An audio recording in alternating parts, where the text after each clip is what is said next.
2 CF 25424 CF 101 State of Wisconsin versus Stephanie Current. The state appears through Assistant District Attorney Kevin Schmidt in person. We have Stephanie Current appearing in person in custody with counsel Michelle Erdman. All right, Mr. Schmidt, we will proceed with you with argument and sentencing recommendation. Thank you. Judge, with this case, we have a 65-year-old woman who has been convicted of OWI 5 or 6 and a couple felony bail jumps. In the instant offense, Stephanie Current used Xanax and snorted a white powder given to her by a biker friend before getting into a car with her 2-year-old granddaughter and got into a car crash. The blood confirmed the presence of Xanax at 170 nanograms per liter and methamphetamine at 120 nanograms per liter and amphetamine at less than 40 nanograms per liter. The therapeutic range for methamphetamine, according to the clinical lab reference manual, is 20 to 30 nanograms per milliliter, making Stephanie's 3 to 4 times the therapeutic level. Normal dose for aprazolam is supposed to have a 5 to 25 nanogram per milliliter for therapeutic base. That's what the Xanax is, with high dose aprazolam therapy having a resulting range of 25 to 55, meaning the blood level of the Xanax was also quite high. Current contends that she didn't cause the crash, and so she can't be blamed. That's the impression I've gotten from the numerous hearings we've had, going all the way back to when Dan Chapman was the attorney, from the comments she's made in the... She claims it wasn't her fault, but the law doesn't care who hit who. Driving under the influence with a kid on board? That's what matters, and the judge knows it. PSI, my take on it is it appears that her main problem with this conviction isn't a disagreement about whether she used the drugs, whether she was driving, anything like that. She believes she was rear-ended due to no fault of her own, that the person behind her was driving poorly. Should be noted the person behind her indicated she was driving erratically to law enforcement, stopping and starting suddenly without reason. Regardless, getting drawn into the debate of who is at fault is irrelevant to what this offense actually is. That's not an element. The point is, her disagreement is that she didn't feel intoxicated. She didn't feel impaired. That's the thing we've been seeing over and over and over in the PSI, in her words to law enforcement at the scene, in court. Reading from her PSI, I get the impression she didn't think a single bit about the danger she was putting her granddaughter in, herself in, the public in, because she didn't think she was impaired. She mixed prescription medication Xanax with unknown white powdery substance from a biker friend, which turned out to be methamphetamine, and she didn't think she was impaired. That's a big problem because that shows a lack of insight. It shows extremely poor coping, especially with the history of substance abuse, that she doesn't see how she's putting all these people in danger, that she doesn't see how she continues to kill herself by doing things like that, how you destroy your own kidneys and liver when you're taking prescription medications, and then biker friend, unknown powdery substance. Why not? When I'm talking about substance abuse, what's important to look at with Ms. Current, I'm not just talking about alcohol, which has been a problem in the past, or the methamphetamine. I'm talking about the prescription medications. Just because you're getting something legally from a doctor doesn't mean you can't kill yourself or someone else with it if you don't use it responsibly. Judge, I'm actually going to be recommending a higher sentence than what DOC recommends. I'm recommending 4 years initial confinement, 4 years extended supervision on the OWI, and then 3 in, 3 out on the... Boom. Ms. Erdman, argument and sentencing recommendation, please. Your Honor, our request is the mandatory minimum of 18 months on the OWI, and then for the felony bail jumps, we would ask for 1 year concurrent on each.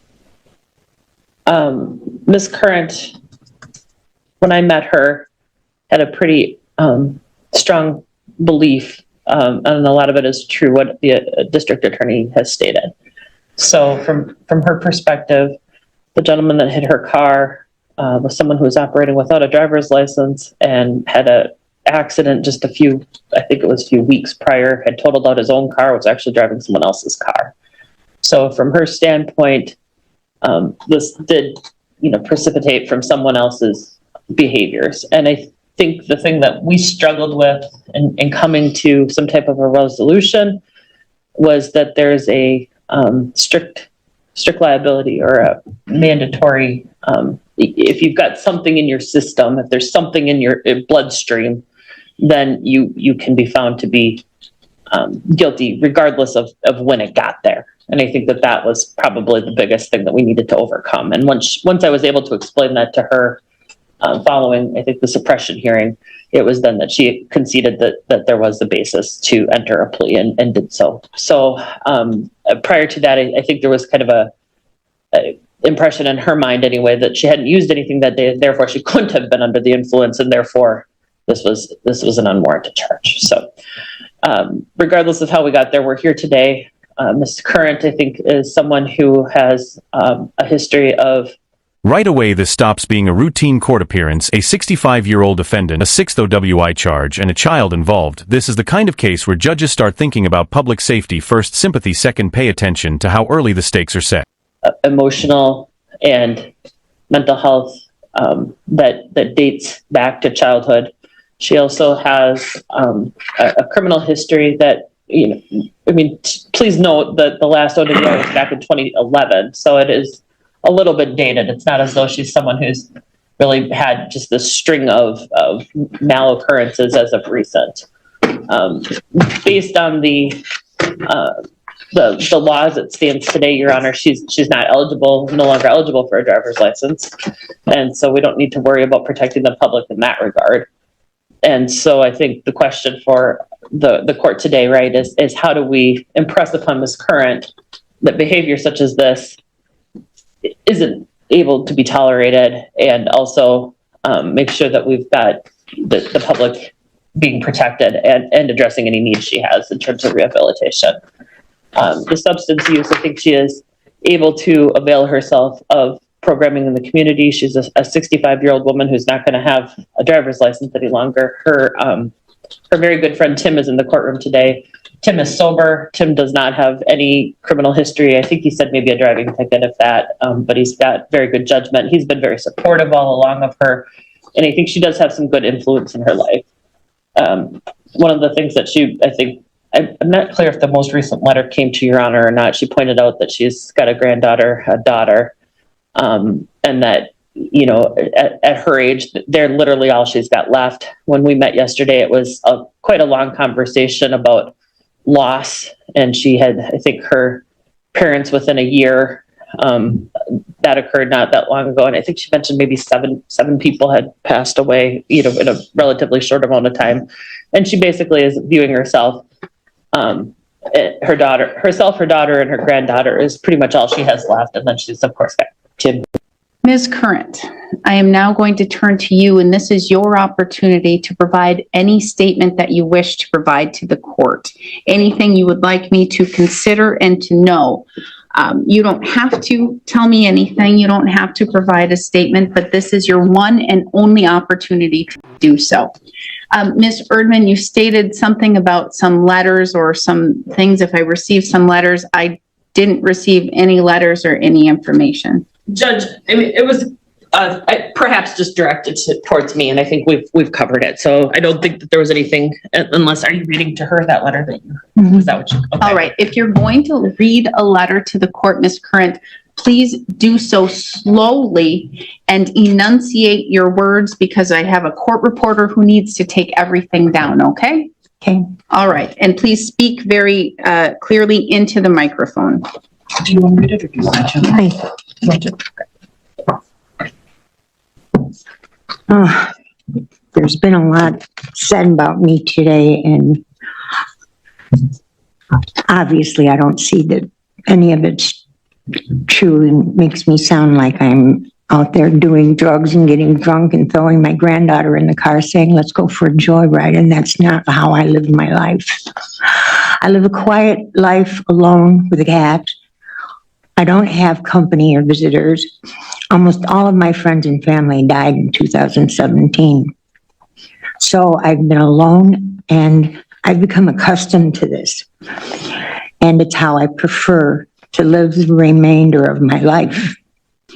I do have a daughter I'm pretty proud of raising, and a granddaughter I adore. My daughter graduated valedictorian and is now 25, and she started her career in accounting. Her road has had bumps, but I've always been able to insert myself in her life to guide her through. She and her daughter are the only things left of my family. And with my age, I fear I have very little time with them. Taking my granddaughter to the beach on the first day of summer in 2022 was my only goal for that beautiful day. Then someone hit me from behind and totaled my car. It's devastating how in 1 nanosecond, life went from sunshine with a happy little girl to everything being destroyed due to this incident. I lost my home, car, income, and my perfect quiet life I strive so hard to obtain. I don't drink or do drugs, nor do any acquaintances I have, which are few. And people that I do know are not involved with drinking or alcohol. That's not how they manage their life. 2 days prior to this incident, I made the mistake of taking someone else's Adderall. She said it would relieve my pain. Since this was in my system, I'm being accused of driving while intoxicated, and it has ruined me. I don't believe that I was intoxicated that day, or my judgment was impaired.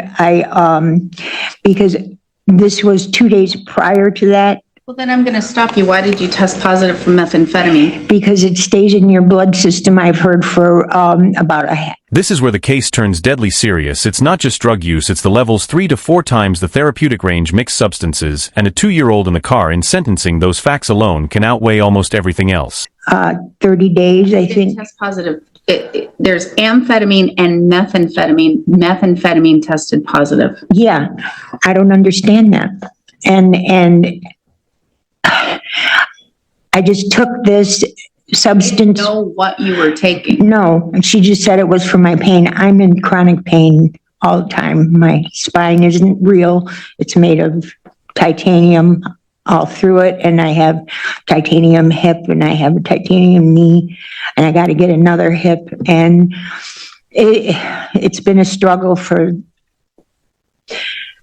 the last 15 years, but I'm managing. And then that one incident that the district attorney is talking about, when I had morphine and something else in my system, I was prescribed that was prescribed, and a pharmacist went on the stand to tell them what exactly was going on, and I was within my legal limits of my prescription, and I couldn't take the field test because they wanted me to stand up and walk, and I couldn't walk at the time because that was right after my knee surgery, and I couldn't keep my balance. I didn't have my balance then, and I was actually following the ambulance to the hospital because my mother had a stroke. My cousin couldn't drive me because she had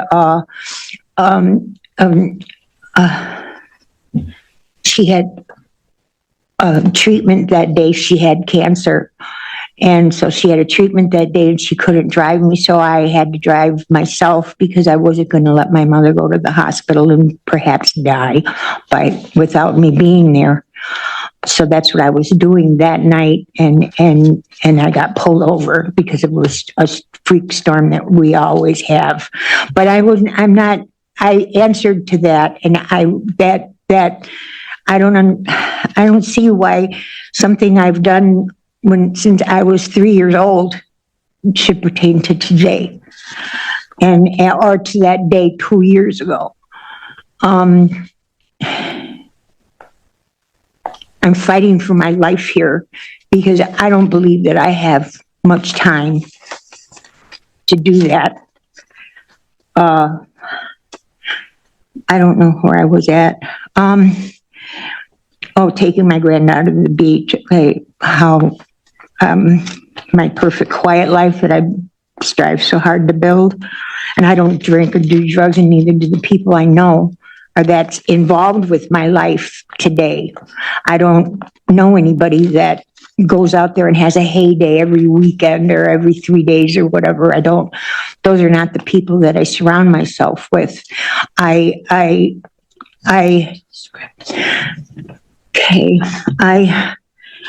donate blood on a regular basis. I do things for AMVETS. I have a number of charities that I try to help, even though I'm a charity case in itself. This incident is in no way a daily routine or ritual that is part of any of my days, just a singular occurrence. 15 years ago, I made the mistake of intoxicated driving and went to prison for 3 years. Not to minimize this sentence, but I'm only human and mistakes are made. It's about how we as individuals deal with these mistakes that matter. I have not been in trouble for 15 years because I refuse to let that behavior reoccur. So I've made changes. Now I don't know what to do except reestablish my roots, regain control of my life, and it's achievable, but not from a jail cell. I'm 65 years old, not 20, 30, or 40, and I have no family that I can fall back on. And I just live a very different lifestyle than I did 15 years ago.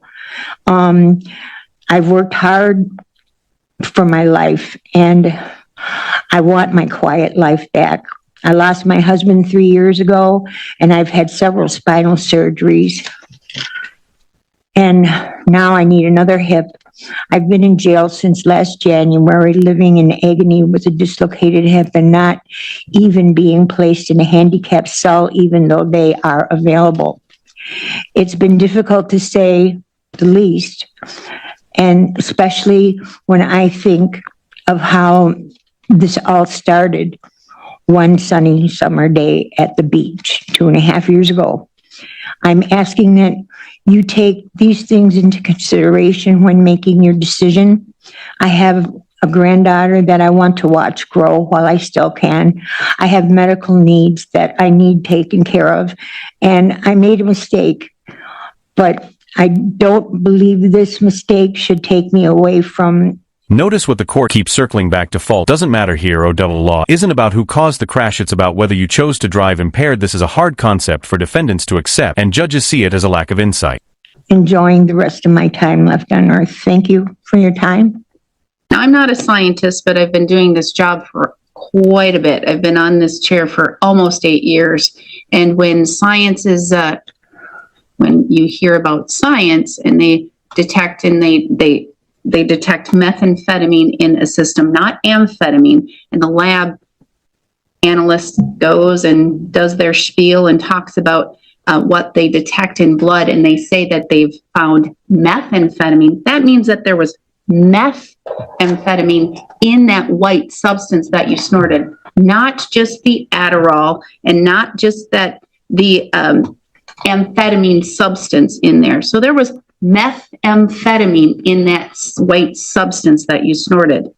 I wasn't aware. I know you weren't aware, and that's what makes it completely dangerous. That is completely so unbelievably dangerous. And that's why Mr. Schmidt is so spot on in his argument where he says, you have a lack of insight in the danger that you could cause, not only to yourself, but to others and to your poor little 2-year-old at the time granddaughter. You are a danger in the fact that you snorted a white substance that you had no clue of what it was. No clue. It contained a bunch of things that you had no idea of what it was, one of which was methamphetamine, which was detected in your blood draw. All right? So This is a serious case, Miss Current. This is a very serious matter. You are here in front of the court for a serious sentencing. You operated a motor vehicle while having restricted controlled substances, not only medications that you were saying that you were prescribed, all right? Restricted controlled substances within your bloodstream, within your system, while you operated a motor vehicle with a 2-year-old child in that vehicle who could have been injured or killed, all right? Who could have been injured or killed. Very serious. And this is, you have been convicted now of a sixth offense. And this doesn't even consider that Washburn County matter with that morphine, because that doesn't even come into play. All right. I won't even get into that of whether or not you were prescribed that, whether or not you legally took that morphine, or whether or not you should have been convicted or not. But I will go and I will address a statement that you made. You are so oblivious. You are so oblivious to life and to safety and to the world. And I'm going to tell you, because you said, I'm prescribed these medications. I can take these medications. I'm prescribed these medications. You sure may be prescribed these medications. It doesn't make it safe to drive while you take these medications. Do you know that they have these little things on medications that say, hey, don't drive, don't operate heavy equipment, don't do these certain things because you could kill somebody. All right? That's what they say. Don't do these things because you could kill somebody. So the fact that you were prescribed morphine in Washburn, and I don't know what happened in that case because that's not here. If you're prescribed Xanax, you can't drive. You can't drive. You're not supposed to drive. It's not safe. If you snort Adderall that has methamphetamine in it and other substances that you don't know what's in it, you can't drive. You're going to kill somebody, including your 2-year-old daughter or granddaughter. It's not safe. And I'm going to tell you, it's not that guy's fault who rear-ended you. It's not his fault. It's not his fault. It's not his fault. It's not his fault. It's not his fault. You have to understand, it's not his fault. You snorted the substance. You got behind the wheel. You drove the car with your 2-year-old granddaughter in the car. You got into an accident. It's your fault. It's your fault. It's 100% your fault. You caused all of it. It's your fault. The law is quite honestly very clear. You cannot get behind a wheel. You lack insight of how your conduct and behavior affects others, of how it even affects you. You took a substance that you had no right to take. You did not know what it was. It could have contained fentanyl. You could have died. You could have died on the spot. I heard you. You said you should have died. You could have died. This is a big moment when the prosecutor asks for more time than DOC recommends. That's a signal to the judge that this defendant is being viewed as an ongoing risk, not just someone who made a mistake. And should you have died? Would that have been great for your 2-year-old granddaughter to have her grandmother die? Probably not.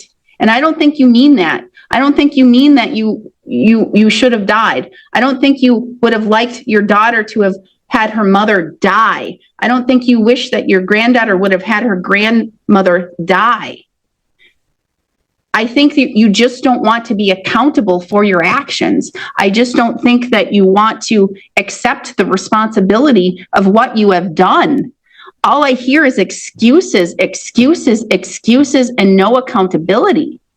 You're consistently avoiding accepting and taking responsibility for your actions. and you continue to make justifications and blaming external factors rather than acknowledging your mistakes and actually doing things to correct them and saying, you know what? I understand what I did. I did something wrong, and I'm going to change that. You did something wrong, and it was your actions. 100%, Miss Current. You are in orange, sitting in that chair for your actions, not for the individual that rear-ended you, not for his actions. He may have played a part in the downfall of Miss Current, but he did not cause you to go to prison. You caused you to go to prison. Only you.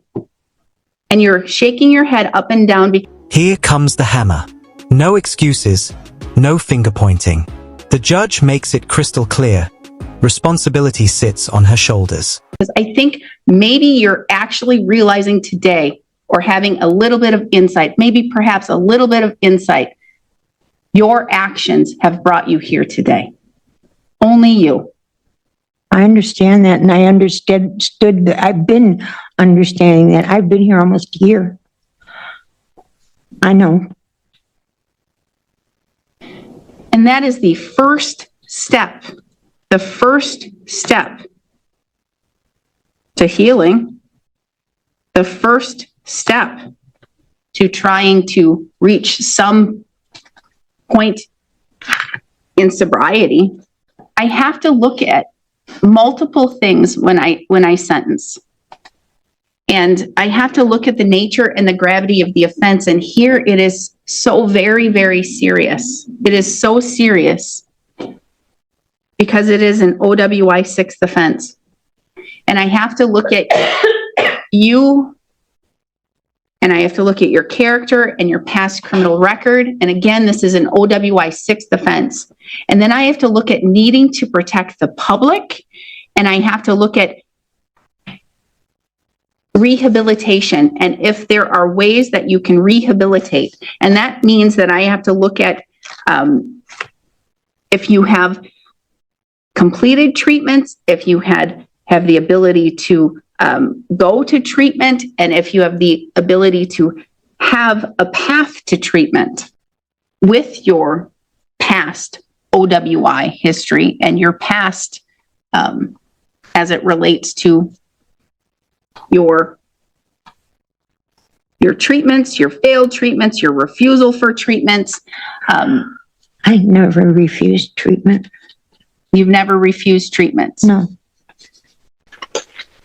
Well, that was just a statement made by the district attorney. Either way, I have to look at this matter, and it is serious.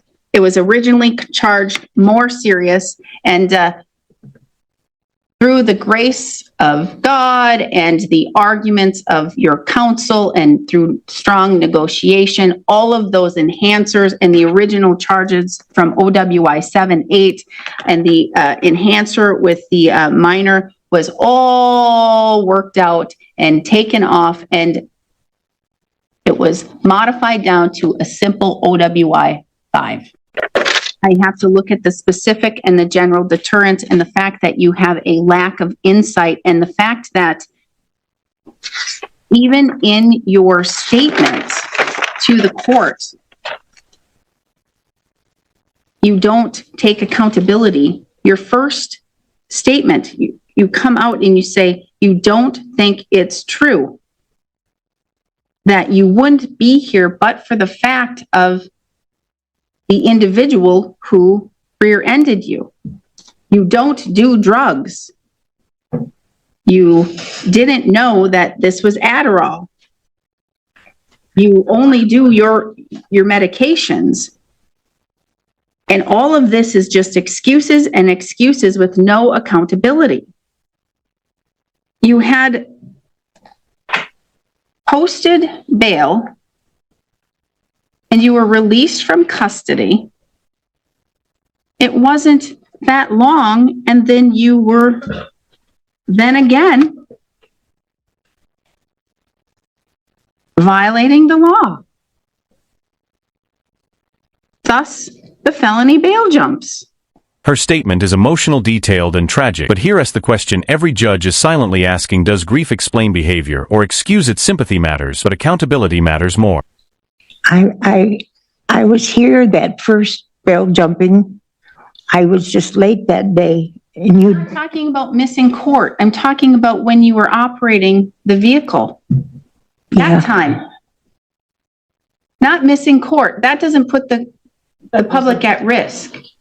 A recommendation from the Department of Corrections with 3 in and 3 out for actually for all of the charges. The state is arguing for a stronger argument of 4 in for the OWI and 3 in and 3 out for the felony bail jumps. Your attorney is arguing for a lesser sentence for all of them, saying, be lenient, let you out. You've learned your lesson. But all I hear from you is excuses and not taking responsibility or being accountable for any involvement. Excuse me. No, I'm done hearing excuses. I'm done hearing. Not excusing myself. Yes, and you keep interrupting me. You keep interrupting me, and I'm not hearing anything else, and it's not going to change my mind. All I hear is the fact that you may have learned something now, and today may be a day that you've finally decided that your actions did play a part, but you have impacted the public, you've impacted yourself, you've impacted your granddaughter, and you've put everybody at risk. And I think that the only way for you to be able to learn a lesson, for the public to be able to learn a lesson, and for you to be able to rehabilitate is for you to serve time in prison. And so the court is going to sentence you to, I'm going to actually follow the recommendation of the Department of Corrections. 3 years initial confinement, 3 years of extended supervision for count 2 in 22 CF 254. 3 years initial confinement, 3 years of extended supervision for 24 CF 101 felony bail jump, 24 CF 101 count 2 felony bail jump, 3 years in, 3 years out. So all concurrent. I do believe that Mr. Schmidt had a very strong argument for the OWI, having a harsher sentence of 4 years in and 4 years out. But I think 3 years should be enough for you to figure it out.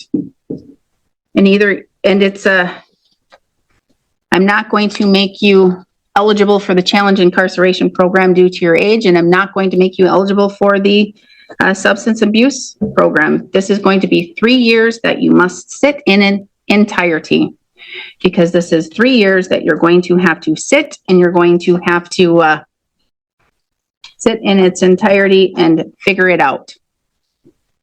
Because this is 3 years that you're going to have to learn to be accountable. With regards to the felony bail jumps, $518 in fines and fees each. With regards to the OWI, $3,954 in fines and fees, DNA surcharges, plus a $10 blood draw fee. You have $5,000 posted. That covers all fines and fees and blood draw. This is the judge drawing a hard line: no more excuses, no more blame shifting in sentencing. Once a judge believes a defendant still doesn't accept responsibility, prison becomes almost inevitable.